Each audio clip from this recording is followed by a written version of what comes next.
எப்படி தயாராக இருக்கிறாங்களோ அப்படி இருக்க வேண்டிய ஒரு அவசியமும் இருக்கிறது. இன்னும் வருங்காலத்தில் தேர்தல் நெருங்க நெருங்க நிறைய கூட்டங்கள் நடைபெறும். இன்னும் அரசாங்கம் விழிப்புணர்வோடு இருக்க வேண்டும் என்பது எனது தாழ்மையான கருத்து.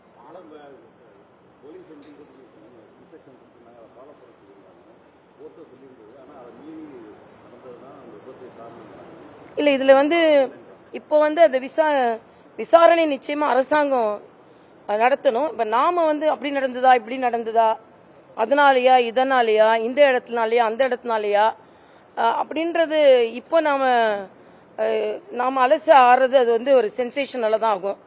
அதனால நாம இப்போ சென்ஸோட மக்களுக்கு நல்லது செய்யறதுக்கு நம்ம போவோம். அதுக்கப்புறம் விசாரணை நடக்கும் பொழுது எதன் மீது தப்பு, எப்படி தப்பு, எந்த இடத்துல கொடுத்தது, இன்னும் வேற இடத்துல கொடுத்துருக்கலாமா, இல்லைன்னா உடனே அவங்களுக்கு மருத்துவ உதவி கிடைத்ததா, இது எல்லாம் விசாரணைகள் தெரிய வரும். எது எப்படி இருந்தாலும் உயிரிழப்புகள் நம்மால் ஏற்றுக்கொள்ள முடியாத ஒன்று. வருங்காலத்தில் இதை போல நிகழ்வுகள் நடக்கக்கூடாது என்பதில் அனைவரும் கவனமாக இருக்க வேண்டும் என்பதுதான் எனது கோரிக்கையாக.